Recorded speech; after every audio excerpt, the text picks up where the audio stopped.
Merci de me rejoindre pour la deuxième partie de cette formation sur l'UAG 50. Je rappelle que dans la première partie, nous avons vu ensemble comment brancher l'équipement et comment passer les différentes étapes de l'assistant d'installation.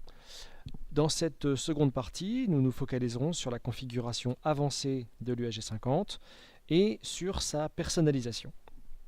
Alors, reconnectons-nous à l'équipement. Je rappelle que je suis toujours connecté via le réseau Wi-Fi et qu'à l'arrière de mon équipement, j'ai la clé de stockage des logs qui est connectée. Pour commencer, je peux aller dans Advanced Setup, System WAN LAN pour venir par exemple, si besoin, adapter la configuration réseau de mon équipement, côté réseau local je veux dire, à l'environnement dont je dispose si la configuration réseau impose que mon UAG s'insère dans un environnement existant. Si évidemment j'arrive dans un environnement vierge de toute connexion et que j'installe mon hotspot pour la première fois, dans un environnement inexistant, je peux bien évidemment laisser ce paramètre par défaut. Deuxième chose qui est évidemment impérative, c'est de modifier le paramétrage Wi-Fi pour venir adapter la diffusion du signal et la diffusion du nom du Wi-Fi qui est diffusé aux besoins locaux de l'environnement. Donc je rappelle qu'on avait activé la connexion Wi-Fi, qu'on avait adapté le canal à l'environnement Wi-Fi existant. Par défaut, l'UAG 50 va diffuser un SSID qui s'appelle ZXL01 avec une sécurité totalement ouverte. Vous allez bien évidemment pouvoir diffuser plusieurs SSID si besoin, avec des noms différents pour adapter la diffusion aux besoins de l'environnement. La première chose à changer serait par exemple la diffusion de ZXL01 elle-même. On va pouvoir venir éditer cette connexion et changer par exemple pour l'appeler, je ne sais pas, Hôtel Cheval Blanc. Oups, j'ai oublié un caractère. Hôtel Cheval Blanc. Tac. Que je choisis bien évidemment de diffuser. Je pourrais masquer un SSID spécifique par exemple, et je choisis la sécurité, c'est-à-dire la clé de chiffrement qui me permettrait d'accéder, ou non, si je n'en dispose pas, d'accéder à ce réseau Wi-Fi. Donc si je choisis de fermer mon accès Wi-Fi avec une clé, je peux choisir le mode correspondant pour la clé, par exemple WPA2, et choisir la clé que je souhaite mettre en place. La plupart du temps, pour un hotspot, pour un environnement de type hospitality, l'accès au Wi-Fi se fera de manière totalement ouverte et c'est par le biais d'un portail captif et par le biais donc d'une authentification login mot de passe que l'on accédera ou non à Internet. En appliquant, à partir de maintenant, mon accès Wi-Fi a été modifié et je dispose donc d'un accès modifié. Alors évidemment là en ayant changé mon SSID, moi puisque j'étais connecté en Wi-Fi, je me retrouve déconnecté de mon environnement et je vais donc pour cela devoir me connecter à ici, Hôtel du Cheval Blanc, le voilà. Et je vais pouvoir ainsi me reconnecter et retomber sur l'environnement. Voilà, j'ai donc récupéré une adresse IP dans l'environnement de mon UAG et je peux donc continuer la configuration de mon produit.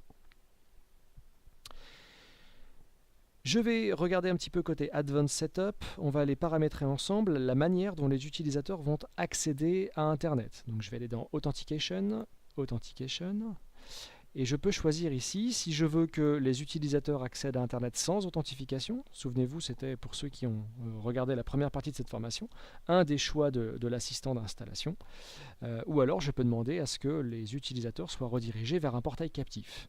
J'ai ici un troisième choix qui s'offre à moi, c'est la possibilité pour les utilisateurs d'accéder à Internet si et seulement si ils ont au préalable validé des conditions d'utilisation. C'est ce qu'on appelle le portail de type User Agreement. Pour visualiser un petit peu ce que ça va donner, si sans aucune personnalisation, voilà un exemple de portail captif qui demanderait le login mot de passe à l'utilisateur. Et voilà un exemple de User Agreement qui demanderait à un utilisateur juste de valider qu'il est d'accord avec des conditions qu'on lui afficherait ici et qu'on aurait bien évidemment au préalable personnalisées. Donc tout ça, on va le voir juste ensuite. Donc à vous de choisir l'aiguillage de vos utilisateurs, comment souhaitez-vous qu'ils accèdent à Internet. Si Vous avez choisi le mode accumulation pour éviter que le forfait d'un utilisateur se trouve consommé alors qu'il n'est plus devant son PC et qu'il est parti et qu'il a oublié de se déconnecter. Vous pouvez choisir de régler le timeout, hein, le délai au-delà duquel il se trouvera automatiquement déconnecté.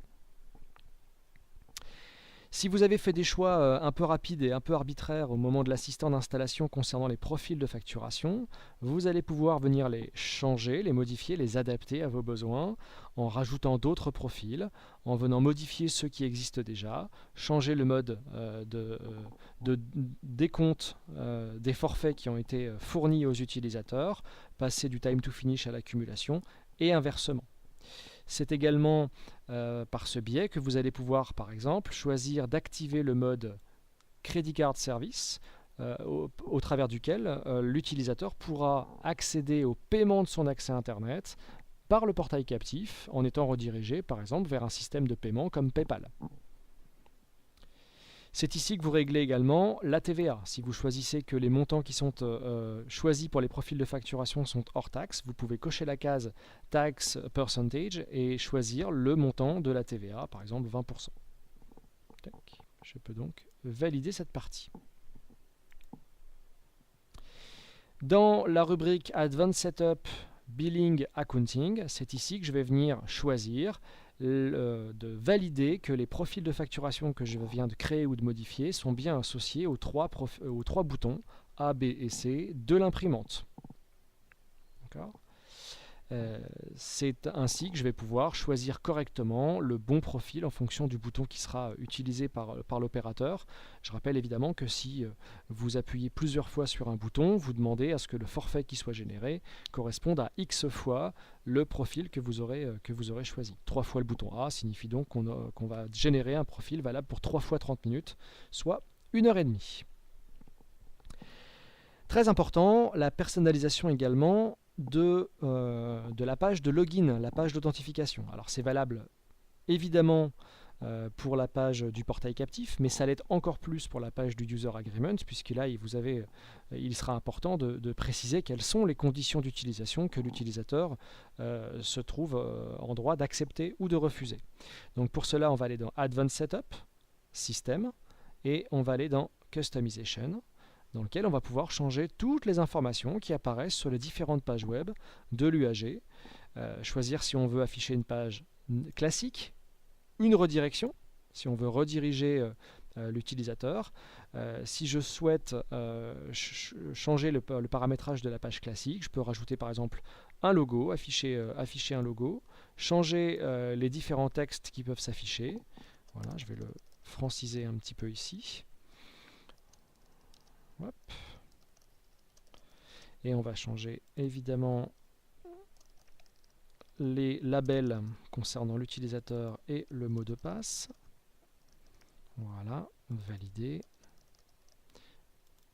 annuler, etc., etc. Évidemment, je peux jouer avec les couleurs. Et une fois que j'aurai appliqué, je vais pouvoir prévisualiser ce que va donner ma page de login. Vous voyez, j'ai bien francisé tout ou partie de mon interface d'authentification de l'UAG.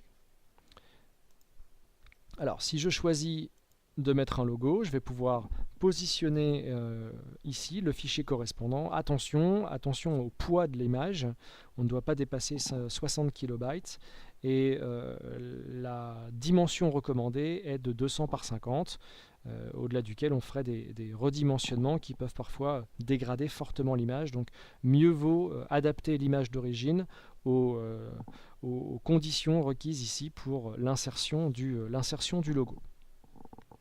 Alors si j'ai choisi une page de type User Agreement, la validation de conditions d'utilisation, j'ai également la possibilité de la modifier. Voilà, je fais conditions d'utilisation Internet.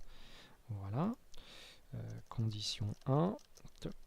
Moi, je ne vais évidemment pas remplir complètement des conditions, c'est un exemple. Condition 3, bref, j'indique ici toutes les différentes conditions d'utilisation. Je suis d'accord. Refuser.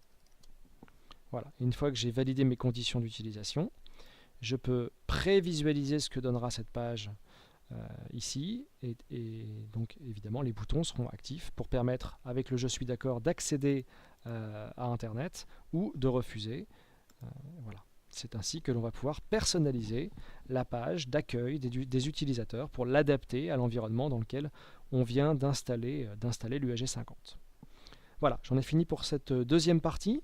Je vous invite à me rejoindre pour la troisième et dernière partie dans laquelle on va voir ensemble des fonctions qui vont permettre d'optimiser la configuration de l'équipement, d'améliorer les performances et potentiellement d'être capable de rechercher une erreur ou une information concernant la navigation de mes utilisateurs. A tout de suite.